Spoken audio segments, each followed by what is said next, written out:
pero a la hora de intercambiar las opiniones, nadie quiere poner la cara. Nosotros venimos de hacer debates en Perú, en Chile, Argentina, Uruguay, y acá había 5 personas para hacerlo y se bajaron todos anoche. Y ahora están poniendo en las redes de que no tienen que prestarse el juego de intercambiar opiniones con nosotros porque nosotros somos los fascistas. Cuando nosotros solamente queremos hablar sobre estos temas, creemos que estos temas merecen un diálogo de verdad, con muchas voces, no solamente con las voces. Que es lo que se está dando hasta ahora. Lo que ocurre es que ellos han visto nuestros otros intercambios en otros países con gente que no pensaba como nosotros y han visto lo que se generó. Que nosotros desgarramos de alguna manera el discurso de la ideología de género y en los otros países no han salido bien parados ellos. Entonces ahora en Paraguay la estrategia es el mutismo y la censura, porque también están pidiendo que se censure nuestra charla de hoy a la tarde. Ah, mira vos. Claro, porque ellos no quieren ni venir a hablar con nosotros, pero tampoco quieren que nosotros hablemos. Y nosotros tenemos mucho para contar sobre la ideología de género y cómo atrás de una bandera de liberación se esconde la opresión. Yo puedo ponerle ahora a ustedes algunos casos del primer mundo que son impactantes. Por ejemplo, en Suecia. En Suecia tenemos al partido de izquierda que está pidiendo una ley para que el Estado obligue a los hombres a orinar de sentados. Así de ridículo como ustedes lo están escuchando ahora, no. Porque habría que llevar la igualdad de género hasta el retrete, ¿no? Están, por ejemplo, en Andalucía hay inspectores estatales que se pasean por los colegios para ver cómo hablan los maestros y los alumnos. Y hay nuevas malas palabras en Andalucía, como por ejemplo investigador. Eso es una nueva mala palabra. ¿Cuál es la palabra que se tiene que usar? El personal investigador, para que no tenga género. En Francia, por ejemplo, se ha prohibido la palabra mademoiselle. ¿Qué significa esa palabra? Señorita. ¿Por qué? Porque no existe el señorito. Entonces esa palabra tendría la función de develar el estado civil de la mujer y habría violencia de género ahí atrás. Entonces esto parece 1984 de George Orwell, con la cuestión del Estado que te digita a vos incluso la manera en que tenés que pensar. Hay un caso sumamente divertido, que me parece impactante, que pasó hace 3 semanas, todo esto es nuevo. Por eso lo interesante es que nosotros en América Latina podamos hablar de estos temas antes de que lleguen con tanta fuerza aquí. En Inglaterra, hace 3 semanas, llegó una mujer que fantasea ser hombre, es decir, un transexual, a una clínica, con una panza bastante importante porque tenía allí adentro un niño por nacer. Y los médicos le dijeron, felicitaciones señora, usted va a ser madre. Y ella dijo, ¿cómo madre? ¿Cómo señora? Yo me autopercibo como hombre. Hasta ahí no habría ningún problema, estaríamos hablando de un problema de identidad, nada más. El gran tema es que los ideólogos del género terminan acudiendo al Estado y el Estado inglés baja, como final de la historia, una guía de lenguaje médico donde les prohíbe ahora a los médicos británicos decir la palabra mamá, papá, hombre y mujer para que nadie se ofenda. ¿Y cómo se dice ahora? Asignado hombre, asignado mujer. Entonces, en Argentina, la semana pasada, dictaminó la justicia un hombre que se percibe mujer y que además es un tramposo porque juega torneos de hockey femenino con la fuerza física del hombre que naturalmente es superior, hay una supremacía deportiva. Evidente. Ya ha pasado en el tenis internacional, sí, en los Juegos Olímpicos. Finalmente, en aquel episodio histórico, hace unos 30 años, un poco menos, finalmente dijo, bueno, este señor no puede competir con las mujeres. Claro. Ahora sí aprobó. Entonces, cualquier persona, en Argentina, por ejemplo, que es un poco la capital de la ideología de género en la región, cualquier persona que se autoperciba como mujer, se anota, le pide... Autoperciba, no es loco el término. Pero y es que tenemos que hablar así. Es el término entonces acude al Estado, el Estado le otorga un DNI y además goza de todas las consecuencias jurídicas de esta fantasía que esa persona tiene. El Estado estatiza ese autoengaño y nos obliga a todos los demás a participar de ese autoengaño y las mujeres tienen que competir con un hombre que usa peluca. Y la realidad esto puede pasar anécdotas cómicas, pero no son cómicas. Hay una agenda muy peligrosa que hay detrás de esto que incluye un montón de otras variables de perversión cada vez más audaces y es una agenda progresiva. Se está invirtiendo en América Latina con diferentes niveles de intensidad y de éxito y el único libro que nosotros creemos que hay publicado, no sé si en el mundo sería un poco pretencioso, pero al menos de habla hispana, que cuestiona la ideología de género, la explica quiénes son los ideólogos, explica el proceso histórico y la ataca rabiosamente somos nosotros. Con una particularidad, La tapa del libro tiene la cara del Che Guevara, con los labios pintados, tiene los ojos lineados, la boina en lugar de la estrella revolucionaria tenemos el puño feminista, y envuelto en el pabellón de la diversidad. Esto que parece una caricatura o una burla, y de alguna manera lo es, pone de manifiesto la paradoja en la cual los militantes de la diversidad que piden estas cosas, estos derechos, estos privilegios, porque quieren derechos especiales para ellos, van a sus marchas con una mano con el banderín multicolor y en la otra mano con la cara del Che Guevara. Lo paradójico del caso es que el Che Guevara en Cuba, en Bolivia fue donde murió, en Cuba edificó y diseñó un campo de concentración para castigo de homosexuales en la península de Guanacavives, y no fue solamente un experimento guevarista. Toda la izquierda internacional destrató con inusual crueldad la sodomía y la castigó en el Código Penal soviético, recluyendo a los homosexuales en los gulags de la Siberia, y en el caso más violento fue la China maoísta, cuando los homosexuales eran castigados a la pena de castración, conforme el artículo 121 del Código Penal. Un Código Penal que subsistió con esta tipificación hasta 1997. De hecho, Putin hasta ahora persigue a la homosexualidad en Rusia. Sí, pero comparado con sus antecesores es un canto a la diversidad. Ah, ya, perfecto. Porque los otros eran realmente de confinarlos en... Y lo que nosotros vemos, que marcamos un poco con la tapa, es que esto en el fondo no es una lucha ni por los homosexuales ni por las mujeres. Porque en todas las manifestaciones de este feminismo radical y de los ideólogos de género nunca van, por ejemplo, contra las mezquitas, nunca van, por ejemplo, contra la embajada de Irán, siempre acaban en el mismo lugar, en las iglesias católicas, acaban pintando muerte al macho, matá a tu novio, abortá al macho. Hace poquito, por ejemplo, en Estados Unidos salió otra noticia interesante, que es una mujer que le dieron presa porque salió a comentar que cuando el médico le dijo que su hijo por nacer iba a ser hombre, lo abortó porque dijo, y cito textualmente, no podía traer otro monstruo a este mundo. Sí, yo leí algo de eso. Sí. Entonces, acá hay ya no un feminismo que está pidiendo igualdad ante la ley, acceso a la ciudadanía, etcétera. Es un feminismo que se basa en el odio visceral al hombre. Es un embrismo, es un machismo a la inversa. Por eso es que no les interesa en verdad, por ejemplo, donde la mujer realmente sufre, o por ejemplo los lugares donde los homosexuales son tirados desde las montañas o ahorcados. Lo que les interesa como en verdad, como Irán, lo que les interesa es dar una lucha cultural, paradójicamente, con la cultura que tantas oportunidades le ha dado a los miembros de estos grupos. Porque en el fondo, insistimos, no es lucha por homosexuales ni por mujeres, es lucha contra una cultura específica en el marco de una guerra cultural que ha llevado adelante la nueva izquierda. Y de eso trata el libro. En la civilización occidental y cristiana, que es en la cual nosotros vivimos, con matices y con imperfecciones, con muchas imperfecciones, un homosexual puede llevar adelante su proyecto de vida afectivo sin que nadie se lo imponga. En otros lugares del mundo no. Sin embargo, estas tendencias atacan la civilización occidental y cristiana. Las feministas, la mujer en el occidente occidental cristiano, perdón por la redundancia, en nuestro hemisferio, en nuestra cultura, la mujer puede ir a la universidad, puede trabajar, puede ser presidente. Puede ser presidente de la nación. Nosotros padecimos a Cristina Kirchner 8 años, Estados Unidos casi. Y a Isabelita también, ¿eh? Isabelita, nosotros tenemos unos adelantos culturales, tenemos nosotros, sí. Argentina, Angela Merkel, la líder de la Unión Europea prácticamente. Hillary por apenas un guarismo. Chile, Brasil. Después tenemos el caso potencial de Marine Le Pen en Francia. Si la mujer no tiene el más mínimo papel rezagado o relegado, ¿a qué obedecen corrientes rabiosamente feministas justo en el momento en el cual la mujer alcanza lo más alto del poder en la historia de Occidente? Es una paradoja.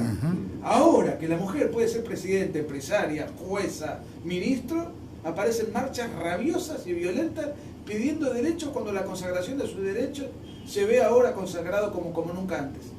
Y otra cosa, cuando dicen no, somos el sexo débil, oprimidas por el patriarcado, y entonces nuestra lucha, hoy una mujer, por ejemplo, vive 5 años más en promedio que un hombre. Hoy una mujer accede un 33% más de frecuencia a las universidades en comparación que un hombre. Hoy en el sector servicios a nivel global, con lo que el sector servicios significa en una sociedad postindustrial, el 54% de los empleos están en manos de mujeres. Hoy en Estados Unidos el 65% de los bienes están en manos de mujeres. históricamente los que han muerto en todas las guerras son los hombres. De hecho, de la última guerra que se tienen datos claros, que es la de Estados Unidos contra Irak, las bajas de Estados Unidos, el 97,68% fueron hombres. Es decir, ¿qué sistema opresivo manda a los opresores a morir al campo de batalla? Los homeless, el 80% de los homeless en el mundo son hombres. ¿Esto significa que estamos viviendo un matriarcado en vez de un patriarcado? No. Significa que no somos los mismos hombres y mujeres, y que las mujeres tienen sus cuestiones en las que le va muy bien, los hombres tenemos nuestras cuestiones en que no va bien, y no tendría por qué haber más conflicto. Sin embargo, estos grupos viven del conflicto y de las mentiras, ¿no? Porque todo esto lo encubren atrás de esos humos ideológicos que no se corresponden con los datos de la realidad. Y en el caso de que exista un conflicto, por ejemplo, que un hombre le pega a una mujer, a veces la mujer le pega al hombre, pero asumamos el primer ejemplo, que es el en donde la mujer lleva las de perder. Bueno, ya está, el Código Penal contempla perfectamente. Es más, acá se acaba de aprobar el feminicidio. Bueno, eso es un invento, otro invento político. ¿Por qué? Porque ¿qué es el feminicidio? Bueno, eso es usted maneja mucho mejor la definición que yo. Feminicidio viene de la idea también de violencia de género. Tienen que ver una cosa con la otra, que es, en este caso, el crimen contra la mujer que está basado y motivado por un odio hacia el otro género como tal. Es decir, yo mato a una mujer, como dice el eslogan, por el hecho de ser mujer. Porque ella representa en su particularidad un universo que yo odio en tanto que género. Yo no conozco un solo caso de feminicidio en el mundo. Es decir, no conozco un caso en que un hombre mate a una mujer por el hecho de ser mujer, porque odia a la mujer en cuanto tal. Y sin embargo, en todos los casos que yo conozco, por lo menos de Argentina, de Paraguay, que los estuve viendo anoche, de Perú, de Uruguay, de Chile, que es por donde hemos estado, cada vez que un medio de comunicación te dice nuevo feminicidio, etcétera, no hay ningún perito psicológico ni psiquiátrico atrás que haya determinado que el hombre mató a esa mujer por el odio de género que le causaba. Y sin embargo, esto tiene un gran problema atrás, que es que si nosotros asumimos que el feminicidio existe y que por lo tanto lo que explica la violencia entre hombres y mujeres es el odio de género, estamos bloqueando nuestra capacidad de comprender los verdaderos motivos de la violencia. Entonces, ¿qué políticas públicas podemos hacer si nos venden ese humo donde el hombre es el malo de la historia y que como odia a la mujer por ser mujer la golpea y le pega? O sea, pegarle a cualquier persona desde luego está mal. No está bien que le pegues a alguien simplemente porque tenga pene en vez de vagina. Vamos a partir de eso, ¿no? Pero ahora parece que solamente está mal un tipo de violencia. En mi país, por ejemplo, salió una noticia ayer de que una mujer descuartizó a su marido, lo descuartizó y fue absuelta.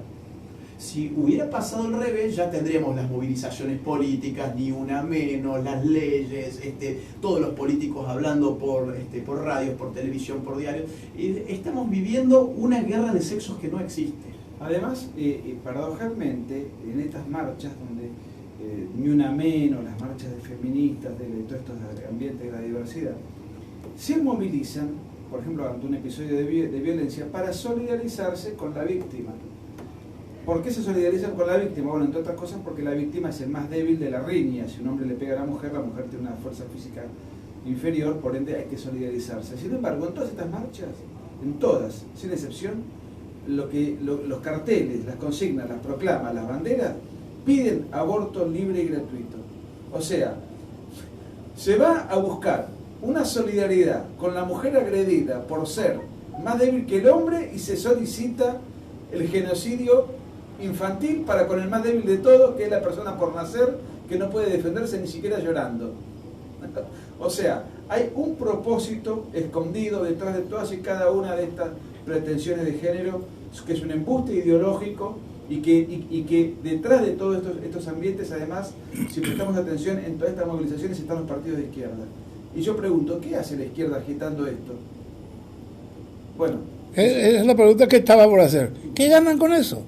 Bueno, esto tiene que ver con una crisis histórico-estratégica, filosófica de la izquierda clásica. Es decir, llega un punto en la historia en que la clase obrera es absorbida por el sistema capitalista. Sobre todo en el primer mundo, un mundo en donde, según Marx, la revolución del obrero iba a llegar antes que en Rusia, por ejemplo. Y sin embargo llega a Rusia y no a Estados Unidos, ni a Inglaterra, ni a Francia. Entonces, el gran problema fue explicar, y ya estoy hablando un poco de entre los años 30 y 60 del siglo pasado, explicar qué está pasando con la clase obrera que está más preocupada en cambiar su automóvil que en cambiar el mundo. ¿Cómo movilizamos ahora con un discurso de izquierda a una clase obrera que, mirada desde Estados Unidos, son tipos que tienen su automóvil, su casa, su televisor, su radio, su familia, su vehículo. ¿Cómo se hace la revolución con un obrero de ese tipo, que ya no es el obrero al cual le escribía Marx y al cual le ponía en el manifiesto comunista: ustedes no tienen nada que perder más que sus propias cadenas? Llega un momento de la historia donde la misma izquierda se resigna de movilizar a la clase obrera y el conflicto de clases es desplazado tanto del marco teórico como del marco estratégico de la izquierda hacia un conflicto cultural, que es lo que estamos viviendo ahora. Marx jamás se hubiese imaginado llevar adelante la revolución con arreglo a una guerra de sexos, a un conflicto de género. Sin embargo, la izquierda se ha acomodado a los nuevos tiempos históricos porque ha perdido su sujeto histórico, que es la clase obrera, y ha dicho: bueno, a ver, ¿cómo volvemos a rearmarnos? Acá podemos inventar un conflicto entre hombres y mujeres, allá entre homosexuales y heterosexuales, allá entre indígenas y hombres blancos, allá entre ecologistas y empresarios que tienen fábricas, y así, ¿no? Bueno, en Argentina, Argentina la verdad que es el epicentro del progresismo hemisférico, otra corriente en consonancia con lo que dice Agustín es el garanto-abolicionismo, es decir, la corriente criminológica que intenta quitarle toda culpa y responsabilidad al delincuente, porque ven el delincuente un agente de conflicto, lo capta, lo ayuda, lo contiene, lo defiende. ¿Y qué dice? El delincuente en realidad no es un elemento que perturba el orden público, sino es una víctima del sistema que ha sido expulsada del mercado y que no le queda otro remedio más que delinquir. Por consiguiente, su delito es un acto de liberación. Entonces aparecen todos los... Y los culpables somos todos nosotros. El hombre honesto. Entonces es permanente la izquierda. ¿Qué hace la izquierda? La izquierda se ha dedicado en las últimas décadas a reclutar conflictuados, que sean agentes de conflicto en el seno de la sociedad. Porque se ha quedado sin ejércitos guerrilleros, se ha quedado sin el obrero histórico, entonces ahora se ha reconvertido. Y gran parte de todos estos conflictos que nosotros estamos padeciendo en la sociedad son conflictos que no existirían de no existir, valga la redundancia, estos lobbies. Son en parte artificiales, son conflictos artificiales, en parte son exacerbados por los lobbies ideológicos, son conflictos discursivos, y generalmente las marchas de la diversidad, afortunadamente, tengo entendido que en Paraguay la izquierda tiene muy poca penetración, pero en países como Argentina, ahora acabamos de llegar de Perú con una divisoria de aguas terrible, la militancia callejera izquierdizante es muy masiva y tiene un notable respaldo por parte de los medios de comunicación tradicionales de opinión. Hay oyentes, me gustaría que la gente llame, la que está de acuerdo o la que no está de acuerdo con esta gente. Ahí tienen los audífonos, si se pueden poner, para escucharle a los oyentes. ¿Eh? Bueno, oyente, buenas tardes. ¿Sí? Buenas tardes a todos. En primer lugar, una gran felicitación a la emisora por haber dado espacio a estos caballeros. Es una necesidad que tengamos este tipo de apertura sobre un tema tan sensible como el que están tocando.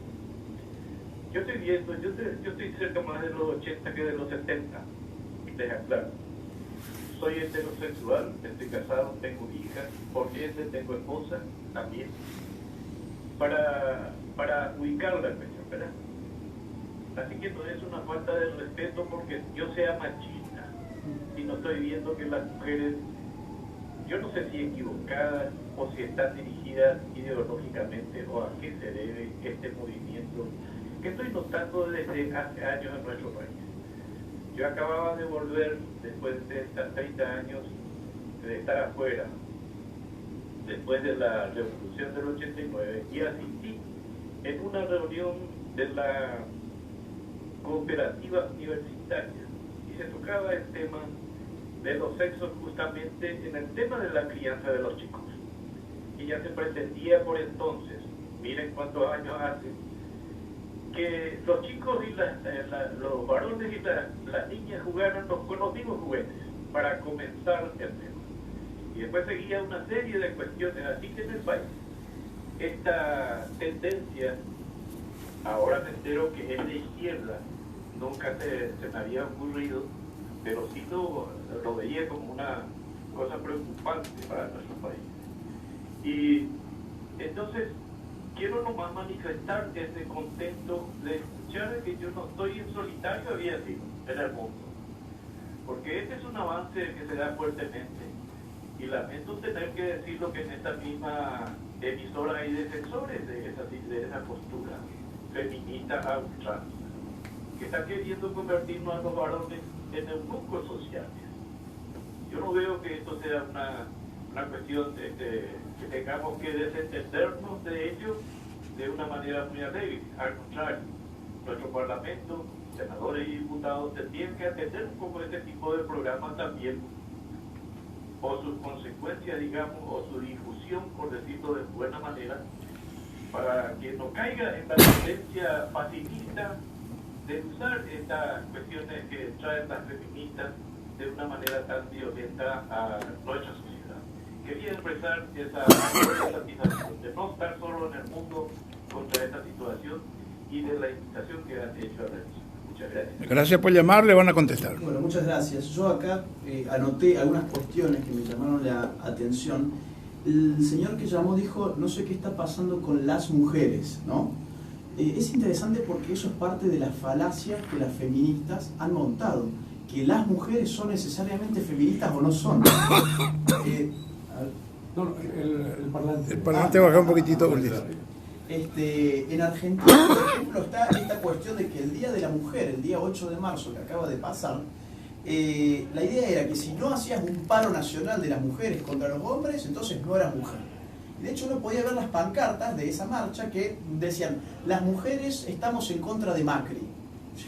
Pero alto, si Macri tiene una vicepresidente mujer y el PRO tiene muchas mujeres, no es que yo sea del partido de Macri, pero digo, ¿qué hay atrás de esto? Un discurso que trata de totalizar a lo que verdaderamente es una minoría minúscula, porque las mujeres feministas son una minoría minúscula. Lo que pasa es que son muy ruidosas, son las que los medios les alcanzan sus micrófonos, sus cámaras, las que los diarios les abren las puertas, las que los políticos se acercan a ver, las que salen y con impunidad revientan la ciudad en cada marcha que hacen y nadie va preso. Son las privilegiadas de esta sociedad, pero son muy pocas. Veamos algunos países, por ejemplo, donde algo de esto se ha investigado. En Gran Bretaña, prácticamente el 100% de las mujeres está a favor de la igualdad de género. Sin embargo, apenas el 8% se ha asumido como parte del feminismo, como feministas. Entonces uno dice, acá hay una especie de ruptura entre la concepción de igualdad de género y el feminismo actual. Eso por un lado, es decir, no caigamos en la falacia de pensar que las mujeres de hoy son feministas. No, una minoría minúscula todavía es feminista radical, pero como se hace escuchar más que la mayoría, entonces simulan ser la totalidad. Por otro lado, el señor comentaba casos de Paraguay, creo que él hablaba de Paraguay, donde a los niños y a las niñas las hacían jugar con los mismos juguetes. En Alemania, por ejemplo, para que veamos hasta dónde puede llegar esto, en el kindergarten, es decir, en el jardín de infantes, los profesores ya están jugando a ofrecerles a los niños que se vistan de niñas y a las niñas que se vistan de niños, así se liberan sexualmente y pueden escoger lo que verdaderamente quieren ser, es decir, chicos de 5 años. Y por último, el señor puso un concepto muy interesante que fue, nos están haciendo eunucos sociales, dijo. Y es cierto, vos sabés que yo estoy viendo que este tema preocupa sobre todo a los chicos, a los jóvenes, porque la ideología de género es tan contraria al sentido común que no se puede instalar si no es con arreglo al estatismo, es decir, un Estado que te obliga a pensar de esa manera. Y es mucho más fácil hacerlo con niños de mente virgen, que a nosotros que ya tenemos cierta edad, cambiarnos la forma de pensar ya no es algo tan simple. Entonces, a través de la escuela lo hacen y desde chicos les están enseñando a los niños que si son niños son los malos de la película. Que ser hombre sos entonces el violador, el golpeador, el mal género o el género degenerado, digamos. Entonces, ¿qué incentivo pueden tener los niños a querer seguir siendo niños? ¿Y qué incentivos pueden tener las niñas a querer fijarse en un niño, ¿no? Inclusive, esta pretensión estatizante se está llevando adelante en diferentes países, tratando de modificar la currícula escolar para que ya el niño, a poco de andar la escuela primaria, ya empiece a estudiar con arreglo a las supersticiones de género y empieza a ser confundido desde el vamos. Ahora, ¿qué pasa? Solamente con el Estado, adoctrinando compulsivamente, no basta. Hay instituciones que son ajenas al Estado que son dadoras de otros valores. Y fundamentalmente eso es la familia, y eso son las instituciones religiosas. Sin embargo, la ideología de género, ¿qué hace? Ataca por completo a la familia en todas sus manifestaciones, trata de demolerla y erosionarla todo cuanto puede, eso está desarrollado en el libro, la ataca desde muchos flancos, y todas las marchas feministas terminan en la catedral de turno de la ciudad donde se realiza la convocatoria, tratando de quemar la catedral. Entonces ellos han detectado cuál es el enemigo. Por un lado, introducir la doctrina vía Estado, pero a las instituciones no estatales que presumiblemente resistan esta embestida, hay que demolerlas por otros lados. O sea, es una guerra invisible. Ya. Hay otro oyente. Susan, ¿puedes traer agua a estos pobres señores? Se está muriendo de sed. Oyente, buenas tardes. Muy bien. Saludos primero, los felicito por el programa, siempre ha sido espectacular, más o menos. Conozco el libro de los señores, tuve la oportunidad de leer ayer, libro que hicieron en un bar de Buenos Aires, ese grupo de mozos que llegaron a capacitar. Me gustaría agregar algo nada más, por si les interesa, para aumentar el caudal de la discusión. Hay un libro que se llama Habilidades del Paraíso de Mahoma, que es un libro que hizo una doctora alemana como trabajo de tesis, en donde investiga el origen del machismo sustentado por la mujer en el Paraguay y en toda la zona norte, ¿no? Ya de época de la colonia, de la conquista, y es un material que permite. Llegó hasta el punto que los documentos que rescató esta doctora de Francia, Alemania, España, los dona al Archivo Nacional como parte de su investigación que estaban definiendo ahí. Pero la narrativa que hace el comportamiento de la mujer, del machismo generado dentro del seno de la familia y amparado por la mujer, porque conocemos como biosufismo a veces, es impresionante y complementa mucho de lo que estos señores plantean en su libro. Es eso, felicitado por el programa, gracias por la compañía siempre y fuerte con el debate. Gracias por llamar, señor. Bueno, muchas gracias por el La dato. respuesta y otro oyente, ¿verdad? Sí, muchas gracias por el dato. Los invitamos en todo caso a los que no han visto el video que este oyente dice haber visto. Fue un bar en Buenos Aires donde el Estado obligó a mozos a adoctrinarse en ideología de género porque habían tenido un suceso en el cual ingresaron en el bar dos chicas homosexuales que se toquetearon y los mozos a pedido de los clientes le pidieron que se retiraran del bar. Entonces el Estado obligatoriamente los sometió a un curso de género frente de toda la clientela. Entonces ahí irrumpimos nosotros, les regalamos los libros. Está por YouTube, pueden buscarlo. Sí, señor. Oyente, buenas tardes. Y buenas tardes. Antes que nada quiero felicitar al programa por los panelistas que están ahí. Tengo una pregunta para formularle. Sí, adelante. Adelante, señor.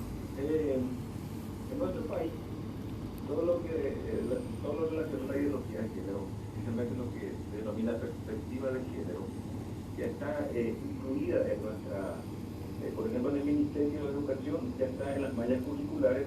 No es un proyecto que está por comenzar, sino que ya es real, ya están en los textos, en las mallas curriculares, en el Poder Judicial, está también muy avanzado. En casi todos los ministerios del Estado que está esto, digamos, que está instalado. Entonces, la pregunta es para estos panelistas, ¿verdad? ¿Qué es lo que nosotros podemos hacer? Teniendo, por ejemplo, un ministerio como este Ministerio de la Mujer, que es una firme propulsora de todas estas cosas. ¿Qué nos recomiendan hacer? Señores. Mire, nosotros lo que creemos fundamentalmente es que hay que hacerse oír, hay que romper con el pensamiento hegemónico, hay que alzar la voz, hay que manifestar este tipo de prepotencia de terciopelo, porque es una prepotencia que no nos duele en términos físicos o materiales, es una dictadura invisible, como decía hace un rato. Octavio Paz, el célebre pensador, decía que la dictadura perfecta es aquella que no se nota que es una dictadura, y de alguna manera estamos padeciendo un condicionamiento intelectual muy fuerte y psicológico y no nos estamos dando cuenta. ¿Y qué es lo que hay que hacer? Bueno, nosotros siempre nos alternamos con Agustín cada vez que hablamos en público y lo que hay que hacer es romper la espiral del silencio. Miren, lo que nosotros percibimos es que, siguiendo con la respuesta anterior, la mayoría no acepta la ideología de género. A la mayoría le parece una ridiculez, por ejemplo, que como sucede ahora en Barcelona, las feministas digan que tomar leche vacuna es un acto de machismo. Eso ahora dicen en España, en Barcelona. ¿Por qué? Porque las vacas son hembras. Entonces el macho, como le quita la leche, que es para su prole, para su cría, está haciendo un acto de machismo. Entonces tomar ahora leche vacuna para las feministas de allí es un acto falocéntrico. En fin, es tan ridículo todo esto que yo creo que la mayoría estamos en contra, como afirmaba hace un rato. Sin embargo, no nos hacemos escuchar porque muchas veces lo que se impone como opinión mayoritaria ficticia es la del feminismo. Porque, insisto, son las que se hacen escuchar, son las que les abren los medios de comunicación tradicionales, las que hacen las manifestaciones, las que rayan las paredes, etc. Entonces, ¿qué hay que hacer? Hay que tomar conciencia, en primer término, que somos la mayoría, para no tener autocensura. Esto de la espiral del silencio es la idea de que sin darnos cuenta somos una mayoría, pero como creemos que somos la minoría equivocada, inmoral, maldita, etc., no nos animamos a hablar. Por las dudas, si estamos cada uno en un ámbito público con algunos comensales, por ejemplo, en el marco de una cena, y salen temas como este, muchas veces nos quedamos callados, simplemente porque pensamos que los otros no piensan como nosotros. Y quizás todos pensaban igual, pero todos fingen no tener una postura clara sobre el tema. Entonces, ¿qué significa romper la espiral del silencio? Por ejemplo, lo que pasó en Estados Unidos con Donald Trump. Todas las encuestas daban de que Donald Trump iba a perder. Cuando la gente se les preguntaba, ¿a quién vas a dar tu voto? O no voy a votar, o voy a votar por Hillary Clinton. Y en verdad la gente estaba mintiendo. Es la gente que después iba y le ponía la papeleta a Donald Trump. Entonces, muchas veces hay grupos de gente que son aplastantemente mayoritarios y que no tienen conciencia de ese carácter numérico. Entonces es hablar, es animarse, salir y cuestionar y criticar y ser políticamente incorrecto. Eso sobre todo, ser políticamente incorrecto y no temer porque la incorrección política es contagiosa. Eso es lo interesante de todo esto, que seguramente cuando nosotros nos vamos de acá, algunos radioescuchas van a tomar nuestra posta y van a seguir y van a hablar con sus amigos, con sus conocidos. Hablar, eso, es tan simple como eso. Formarse, informarse, hablar y actuar.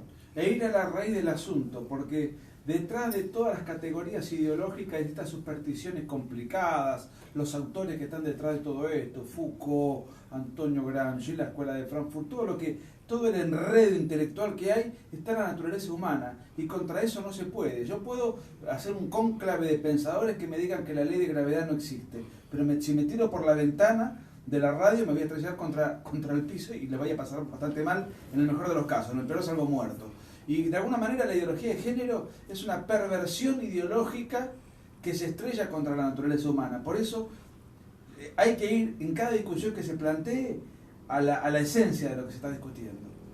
Una cosa, antes de ir a la pausa, vamos a hacer una pequeña pausa, porque tenemos que cumplir con nuestros auspiciantes, que no hace mucho leí un artículo en la BBC de Londres, en la página de internet de la BBC de Londres, que decía que por culpa de lo políticamente correcto, nos estamos censurando la libertad de expresión. Sí. Es decir, ya no decimos nada porque tenemos miedo de que sea políticamente incorrecto lo que decimos. No, incluso ya hay leyes que hablan del discurso del odio. Entonces, a quien diga algo que se ha tomado como discurso de odio, como por ejemplo, que el cambio de sexo no existe. Eso en muchos países sería tomado como un acto de homofobia y yo podría ir preso. El cambio de sexo, por ejemplo, es algo que no se puede hacer. Uno se puede cortar los genitales o no hacerlo. Digamos, amputar una parte sana de su cuerpo, sí, claro que lo puede hacer, pero eso no es un cambio de sexo.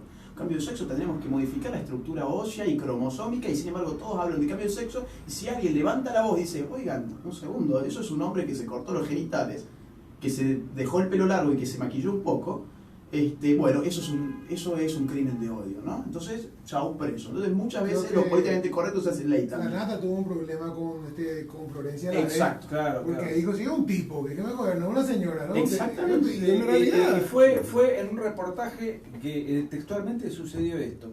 Florencia Lavey, que es un travesti, dijo que quería ser madre.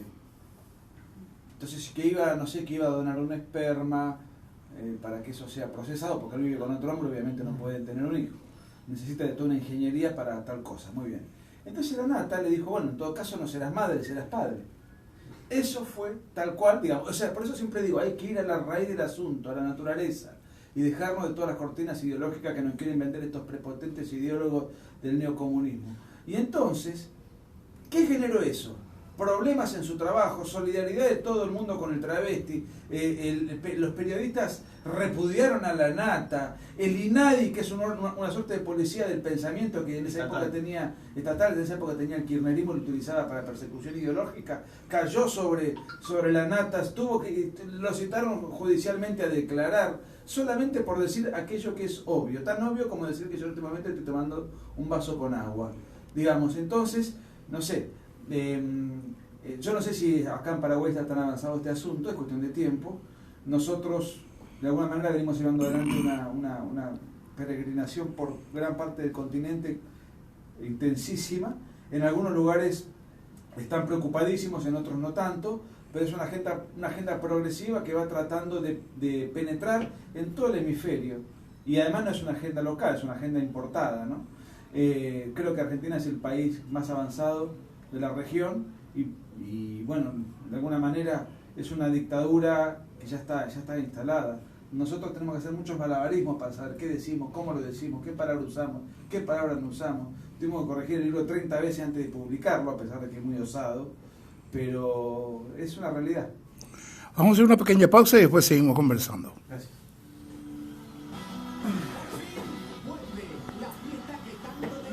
Muchas puteadas en Facebook.